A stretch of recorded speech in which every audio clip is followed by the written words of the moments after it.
Hello everyone, welcome back to this channel. This is Raghav Arora और इस video में मैं आपसे बात करूंगा हमारे नेक्स्ट टॉपिक पर, जो क्या है कॉम्प्लीमेंट ऑफ अ सेट। तो यार ये सो कॉल्ड लास्ट टॉपिक है कॉन्सेप्चुअल सेट्स चैप्टर में, जो आप लोगों को समझना है। इसके बाद आपके एनसीईआरटी में एक ही चीज़ गिवन है, वो है प्रैक्टिकल प्रॉब्लम्स, और उसमें कुछ नया सीखने के लिए नहीं है। जितना मैंने आपको पीछे पढ़ा दिया, हमारी प्लेलिस्ट है जो सेट्स की, उसमें जितने भी कॉन्सेप्ट्स कवर हो गए, कॉन्सेप्ट्स के नेम पर तो ये लास्ट कॉन्सेप्ट है, और इस कॉन्सेप्ट के साथ ही हमारा सेट्स चैप्टर खत्म हो जाता है। बस एक प्रैक्टिकल प्रॉब्लम्स है, उसमें वो लैंग्वेज को मैथमेटिक्स में चेंज करना है और ऑपरेशन सारे यही यूज़ करने हैं, यूनियन, इंटरसेक्शन, कॉम्प्लीमेंट वगैरह। तो ये सीख लिया तो मानो सेट्स तो आ गया। तो चलो गाइस, शुरू करते हैं इस वीडियो को जल्दी जल्दी और ख़त्म करते हैं सेट्स चैप्टर को। Okay, so let's start. चलो यार जल्दी से देखते हैं क्या होता है complement of a set. Complement of a set define करने के लिए हमें एक सेट कंसीडर करना पड़ेगा। मान लीजिए मैं कोई सेट कंसीडर करता हूं, consider set a taken from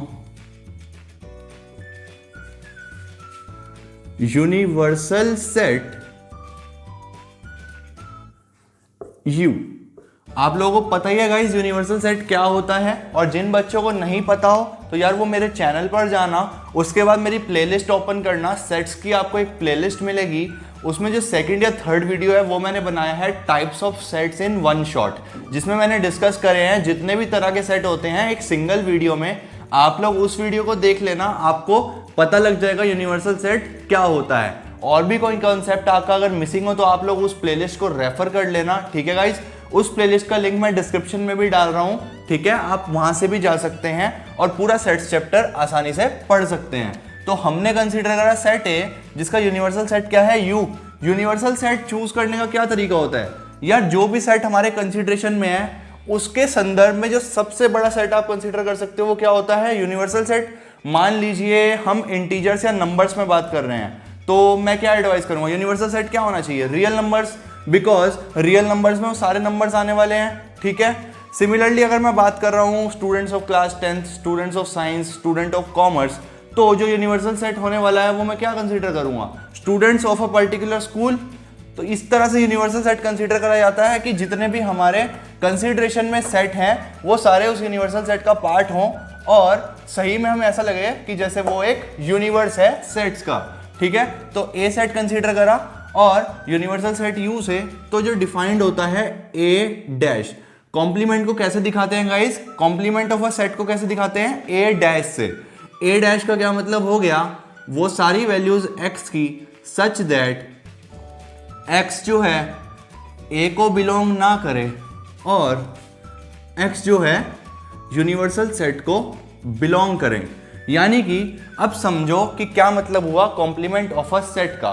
complement of a set का मतलब ये हो गया गाइस कि अगर आप लोग कोई सेट कंसीडर करते हैं और उस सेट का अगर आप कॉम्प्लीमेंट लेते हैं, तो जो कॉम्प्लीमेंट में एलिमेंट्स आएंगे वो सब एलिमेंट्स आएंगे जो उस पर्टिकुलर सेट को बिलोंग नहीं करते, और उसको छोड़कर यूनिवर्सल सेट में जितने भी एलिमेंट्स होंगे वो सब हमें लेने पड़ेंगे कॉम्प्लीमेंट में।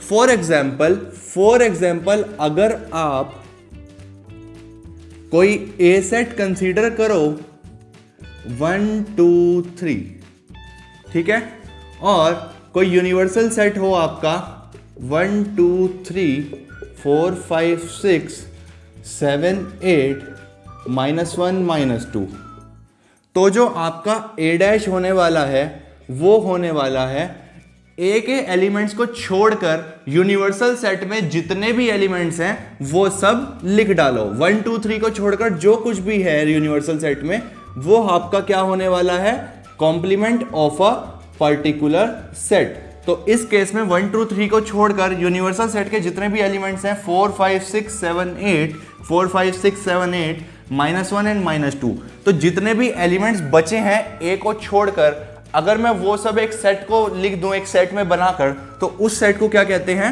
Complement of that particular set. जैसे कि आपने इस एग्जांपल में देखा कि यूनिवर्सल सेट में जितने भी एलिमेंट्स थे उसमें से अगर ए के एलिमेंट्स हटा दो तो बचा हुआ क्या होता है, कॉम्प्लीमेंट ऑफ सेट ए। तो यार बहुत इजी सी बात है, ठीक है। सिमिलरली मैं आपको डेली लाइफ एग्जांपल देता हूं। मान लीजिए मेरा यूनिवर्सल सेट है all the students studying in class 12th, जहां पर सिर्फ साइंस और कॉमर्स अवेलेबल है, कोई और स्ट्रीम अवेलेबल नहीं है।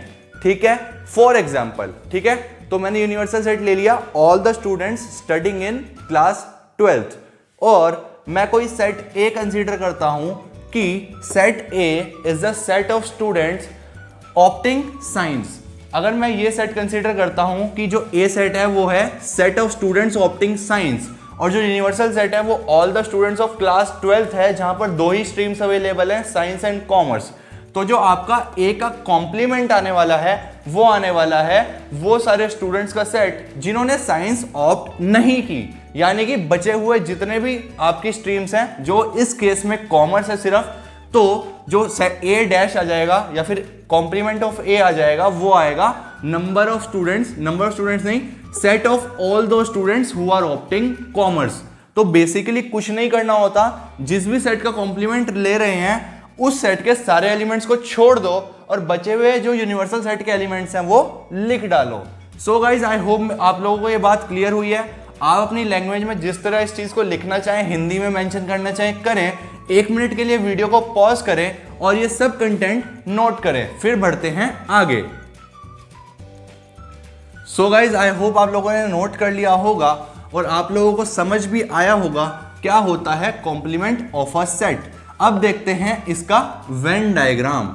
ठीक है गाइस, वेन डायग्राम आपको बता दूं, वेन डायग्राम मोस्ट इंपॉर्टेंट चीज होती है सेट में। जब आप कॉम्प्लेक्स सिचुएशंस को इमेजिन ना कर पा रहे हो मैथमेटिकली, तो आप लोग हमेशा वेन डायग्राम की हेल्प लिया करो और जो जो क्वेश्चन में कहा जा रहा है उस सब पोर्शन को मार्क कर दिया करो। बचा हुआ पोर्शन जो होगा वो आपका आंसर इजीली दे देगा।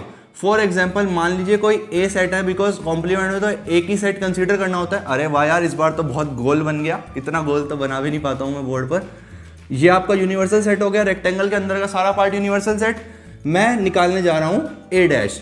अगर ये ए सेट है तो जो ए डैश होगा या फिर कॉम्प्लीमेंट ऑफ ए होगा वो क्या होगा, इस सेट को छोड़कर जितना भी पोर्शन है आपका, जितना भी आप देख सकते हैं कि बस मैंने उस सेट को छोड़ दिया और बचे हुए सारे पोर्शन को शेड कर दिया, ताकि मैं आप लोगों को दिखा पाऊं कि ये सारा पोर्शन आपका किस में आने वाला है, कॉम्प्लीमेंट में। सो गाइज, आई होप आप समझ गए होंगे कॉम्प्लीमेंट क्या होता है। बहुत ही इजी चीज़ है, कोई नई बात नहीं है। क्या ये यूनिवर्सल सेट और ए डैश से बना, आपको वेन डायग्राम क्लियर हुआ है? अगर क्लियर हुआ हो तो यार कमेंट में ज़रूर बताना। चलो हम बढ़ते हैं आगे बढ़ते हैं और देखते हैं कि कॉम्प्लीमेंट की कुछ प्रॉपर्टीज़ होती हैं जो आपकी हेल्प करेगी कॉन्सेप्ट्स को और ज़्यादा क्लियर करने में। बिकॉज मैं आपको चाहूँगा कि आप भी मन में इसका आंसर सोचें और लिखें। तो प्रॉपर्टीज़ ऑफ कॉम्प्लीमेंट लिखने जा रहा हूँ मैं, ठीक है, और आप लोग आराम से समझें और इस चीज़ को सोचें।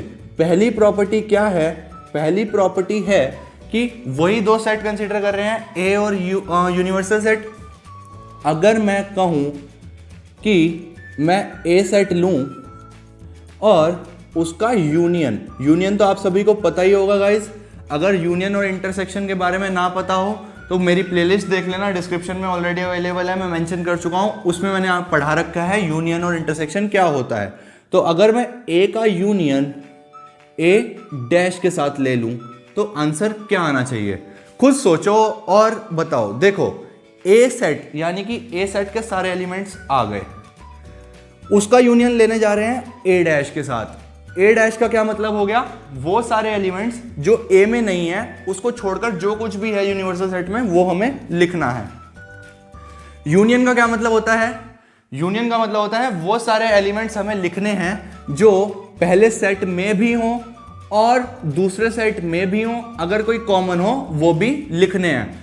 पहले सेट में वो सारे एलिमेंट्स आ गए जो ए में है, दूसरे सेट में वो सारे एलिमेंट्स आ गए जो ए में नहीं है और उसको छोड़कर यूनिवर्सल सेट में हैं। तो क्या मैं कह सकता हूं कि इन दोनों का यूनियन लूंगा तो जो मेरे पास सेट आने वाला है वो पूरा का पूरा यूनिवर्सल सेट ही आ जाएगा। बिकॉज ए के सारे एलिमेंट्स कवर करूंगा और ए डैश के करूंगा तो पूरा ही कवर हो गया। आप वेन डायग्राम के थ्रू समझ सकते हैं, छोटा सा वेन डायग्राम बनाता हूं कि अगर मैं ए यूनियन ए डैश ले रहा हूं और ये मेरा कोई सेट ए है, ये यूनियन नहीं यूनिवर्सल सेट, यूनियन का क्या मतलब होता है, सारे एलिमेंट्स लेने हैं दोनों साइड के। ए ये पोर्शन है सर्कल वाला, अभी इससे पहले हमने देखा था ए डैश क्या इसके बाहर का पोर्शन है। तो अगर मैं दोनों को कंसीडर करूं तो क्या मैं कह सकता हूं कि पूरा का पूरा रेक्टेंगल यानी कि पूरा का पूरा यूनिवर्सल सेट ही कवर हो गया है। अगर पूरा का पूरा यूनिवर्सल सेट कवर हो गया है तो क्या मेरा वही आंसर हो जाएगा। सो गाइज इस तरह से आप समझ सकते हैं। देखो वेन डायग्राम की अगर आप हेल्प लेंगे तो आप लोग अच्छे से चीज़ों को समझ पाएंगे और रटने की ज़रूरत कम पड़ेगी। सिमिलरली अगर मैं आप लोगों को कहूँ कि ए इंटरसेक्शन ए डैश क्या होगा, अब आप खुद सोचो ए डैश कौन से एलिमेंट्स हैं। ए डैश वो सारे एलिमेंट्स हैं जो ए में प्रेजेंट नहीं हैं और ए के वो सारे एलिमेंट्स जो ए में प्रेजेंट हैं। इंटरसेक्शन का मतलब होता है कि वो सारे एलिमेंट्स लिख दो जो इन दोनों में कॉमन है। आप लोग खुद सोचो कि क्या ए और कॉम्प्लीमेंट ऑफ ए में कुछ कॉमन हो सकता है? नहीं हो सकता यार, बिकॉज ए डैश तो डिफाइंड ही वही है कि वो सब एलिमेंट्स लिखने हैं जो ए में नहीं है, क्योंकि ए डैश में ऐसा कोई भी एलिमेंट नहीं है जो ए में है, तो कॉमन जैसा तो कुछ आएगा ही नहीं। तो जो इन दोनों का इंटरसेक्शन होना चाहिए वो क्या होना चाहिए? एम्प्टी सेट, जिसको मैं कैसे डिनोट कर सकता हूं? फाई से, या फिर एम्प्टी ब्रैकेट से भी डिनोट करते हैं। ज्यादातर फाई यूज होता है, फाई को ही ध्यान रखना। सो गाइज आई होप आपको ये दो प्रॉपर्टीज क्लियर हुई हैं। नेक्स्ट प्रॉपर्टी देखते हैं। नेक्स्ट प्रॉपर्टी क्या है? नेक्स्ट प्रॉपर्टी है कि अगर मैं एक कॉम्प्लीमेंट लूं, अगर मैं एक कॉम्प्लीमेंट लूं और अगेन उसका कॉम्प्लीमेंट ले लूं तो मेरा जो आंसर आएगा वो क्या आएगा? अब आप सोचो, सोचने की बात। ए क्या है? वो सारे एलिमेंट्स जो ए में प्रेजेंट है, उस पर डैश लगा दिया तो उसका मतलब हो गया कि ए डैश हो गया वो सारे एलिमेंट्स जो ए में प्रेजेंट नहीं है, बचे हुए सारे। अब उन सारे बचे हुओं का डैश ले लिया, यानी कि वो सारे एलिमेंट्स जो ए में प्रेजेंट नहीं है, अगर मैं उसका डैश लेता हूं यूनिवर्सल सेट में तो मेरे पास जो आएगा वो वापस से ए सेट ही नहीं आ जाएगा। कैसे सोच सकते हो? अगेन वेन डायग्राम को रेफर करो गाइस, वेन डायग्राम को रेफर करोगे। ये क्या है? ए डैश का होल डैश। मान लीजिए ये कोई सेट ए था, ये यूनियन था और मैं निकाल रहा हूं ए डैश का होल डैश। ए डैश सर्कल से बाहर का सारा पोर्शन होता है। अगर सर्कल से बाहर का सारा पोर्शन ए डैश होता है और मैं उसका डैश ले रहा हूं तो यूनिवर्सल सेट में उसको छोड़ के बचा हुआ लेना होगा। तो उसको छोड़कर अगर बचा हुआ लूं तो सिर्फ सर्कल ही तो बचा है, और अगर सिर्फ सर्कल बचा है तो मैं इसको अगर मार्क कर दूं तो क्या सर्कल हमारा ए सेट था? अगर सर्कल हमारा ए सेट था तो क्या मैं क्लियरली कह सकता हूं कि हाँ गाइज ये बात भी ठीक है कि ये ए सेट आना चाहिए। सो गाइज आई होप आपको ये चीज़ भी क्लियर हुई है तो बहुत ईजी सी बात। अगर मेरे तरह से वेन डायग्राम में सोच सोच कर समझोगे फिर कभी रटना नहीं पड़ेगा, आप लोग ओरल भी इसको कर पाएंगे। तीसरी चीज़ देखनी है, और वो क्या देखनी है? वो देखनी है अगर ए का मैं प्रॉपर्टी बना सकते हैं हम लोग। अगर मैं ए का, चलो ए का नहीं, फाई और यूनियन के बारे में बात करते हैं। अगर मैं फाई का डैश लूं तो वो किसके इक्वल होगा? अब आप सोचो, यूनिवर्सल सेट हमारे पास अवेलेबल है और फाई क्या होता है? Empty set. एम्प्टी सेट का अगर मैं कॉम्प्लीमेंट ले लूं तो इसका मतलब हो गया कि यूनिवर्सल सेट में एम्प्टी सेट को छोड़कर जितने भी एलिमेंट्स हैं वो सब लिखो। एम्प्टी सेट में तो कुछ होता ही नहीं है, तो क्या मैं कह सकता हूं अगर एम्प्टी सेट का कॉम्प्लीमेंट लूं तो वो यूनिवर्सल सेट होगा। ठीक है, ये तो क्लियर ही होगा। दूसरा देखो, अगर यूनिवर्सल सेट का कॉम्प्लीमेंट लूं, यूनिवर्सल सेट का मतलब पूरा का पूरा रेक्टेंगल, ये हो गया पूरा का पूरा यूनिवर्सल सेट आपका। इसका कॉम्प्लीमेंट लेने का पता है क्या मतलब है? कि कुछ भी ना लो। कुछ भी ना लो का मतलब कि कोई एलिमेंट ऐसा बचेगा ही नहीं जो यूनिवर्सल सेट में हो। तो जो यूनिवर्सल सेट का कॉम्प्लीमेंट आएगा वो क्या आएगा? एक एम्प्टी सेट। सो गाइस ये तरीका है सोचने का। वेन डायग्राम में सोचो या कैसे भी सोचो, वो आपसे नई तरह की प्रॉपर्टीज खुद बना के पूछ सकता है, तो आप लोगों को समझ आना चाहिए। ठीक है गाइस, सो आई होप आपको ये प्रॉपर्टीज क्लियर हुई हैं। 1 मिनट के लिए दोबारा पॉज करो और अच्छे से इन प्रॉपर्टीज को समझो, फिर बढ़ेंगे हम आगे।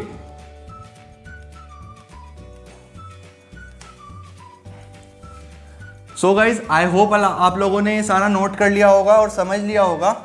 अब हमें देखनी है कॉम्प्लीमेंट से रिलेटेड मोस्ट इंपॉर्टेंट बात, और वो क्या है, वो मोस्ट इंपॉर्टेंट बात क्या है, वो है डी मॉर्गन लॉज।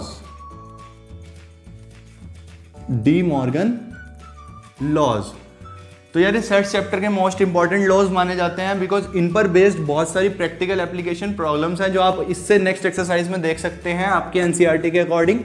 तो डी मॉर्गन लॉज क्या होते हैं, नाम ही महान है, जो फॉर्मूलाज हैं वो तो बिल्कुल बेकार हैं। अगर आप लोग वेन डायग्राम से रिलेट कर लेंगे और 1 मिनट के लिए समझ लेंगे तो कुछ भी नहीं है।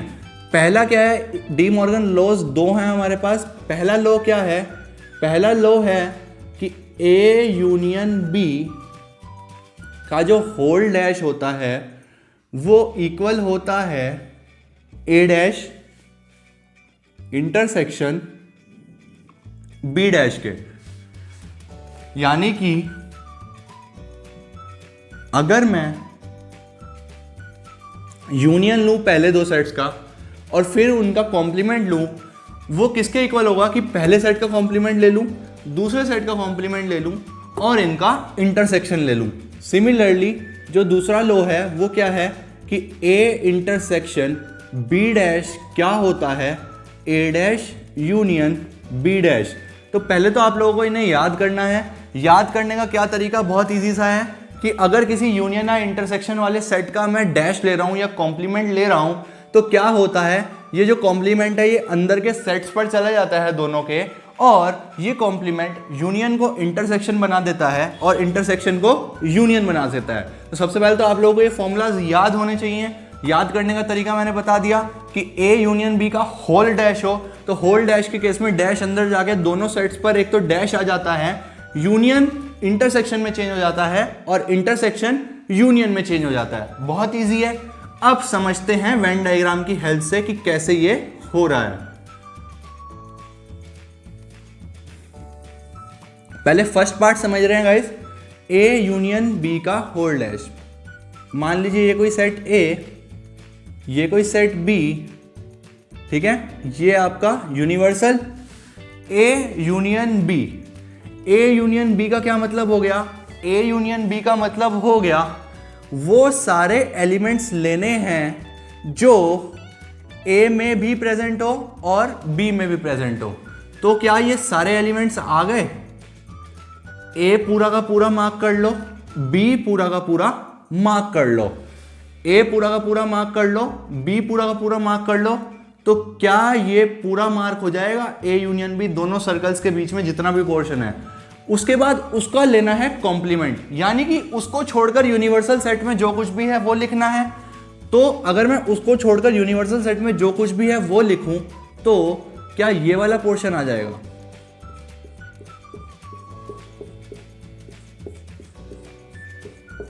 करेक्ट है, बिल्कुल सही बात है। तो ये तो हो गई इसकी LHS। अब राइट हैंड साइड की बात कर लेते हैं। अगर मैं राइट हैंड साइड का वेन डायग्राम बनाऊं आपके सामने, दोबारा से कंसीडर करूं A और B और उसमें ये यूनिवर्सल सेट हो जाए, ये क्या बोल रहा है, A dash intersection B dash, यानी कि A सेट को छोड़कर जो कुछ पोर्शन है वो लो, B सेट को छोड़कर जो कुछ पोर्शन है वो लो और उन दोनों का क्या ले लो, इंटरसेक्शन। क्या हमारा A सेट ये वाला सेट है,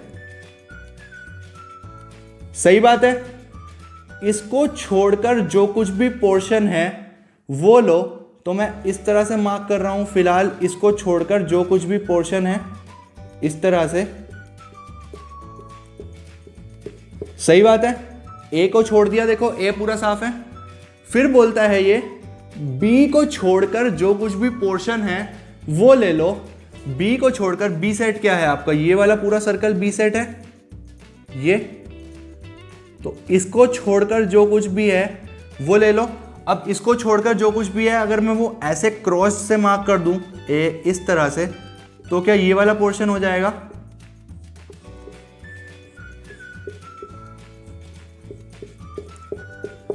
ठीक बात है। अब इन दोनों का लेना है इंटरसेक्शन। ए डैश मार्क किया इस तरह से, इस तरह से हमने क्या मार्क किया, ए डैश, और इस तरह से क्या मार्क किया, बी डैश। तो जहां कहीं भी ये दोनों लाइंस कट कर रही होंगी यानी कि वही कॉमन पोर्शन है, वही इंटरसेक्शन है। आप क्लियरली देख सकते हैं कि अगर आप इन सर्कल वाले पोर्शंस को छोड़ दोगे जहां पर सिर्फ एक ही लाइन प्रेजेंट है, तो बाहर के पोर्शन में सारी दोनों लाइंस प्रेजेंट हैं, यानी कि जो हमारा पोर्शन कवर होने वाला है वो सिर्फ बाहर का होने वाला है सर्कल्स को छोड़कर, जो कि इसके बराबर है, जिससे कि मैं कह पाऊंगा कि LHS इक्वल्स टू RHS, और ये फॉर्मूलाज ठीक है। सो गाइज इस तरह से आप लोग समझ सकते हैं। अब मैं इसको रब कर देता हूं और आप लोगों के लिए एक टास्क रहेगा। वो टास्क क्या रहेगा, वो ये रहेगा कि आप लोग सिमिलरली वेन डायग्राम बनाकर सेकंड वाला रिजल्ट भी अपने हैंड पर वेरीफाई जरूर करेंगे। इसका क्या फायदा होगा, इसके दो फायदे होंगे गाइज। एक तो आप लोगों को रिजल्ट्स की बेटर इंसाइट आएगी, बेटर अंडरस्टैंडिंग होगी, और दूसरी बात आप लोग वेन डायग्राम अपने हाथ से बनाएंगे, चीज़ों को टैकल करेंगे, तो आप लोगों की वेन डायग्राम पर भी प्रैक्टिस बन जाएगी, जो आपको फर्दर हेल्प करेगी। So guys this is all about this video. ये लॉज मोस्ट इंपॉर्टेंट लॉज हैं यार, ठीक है, तो इनको बहुत अच्छे से करना। ठीक है गाइज, मिलते हैं नेक्स्ट वीडियो में कुछ और अच्छी बातें करने के लिए। कॉन्सेप्ट वाइज हमारा सेट्स चैप्टर जो है खत्म हो चुका है। इतने ही कॉन्सेप्ट थे यार सेट चैप्टर में। सो गाइज आई होप आपको ये चैप्टर अच्छा लगा है और ये वीडियो भी अच्छी लगी है। तो see you guys in the next video. कुछ और वीडियोस देखेंगे अच्छी अच्छी अलग अलग चैप्टर्स पर। तब तक अपना प्यार बनाए रखें यार चैनल को, और वीडियो को जरूर लाइक करें। ठीक है guys, see you in the next video. Goodbye and take care.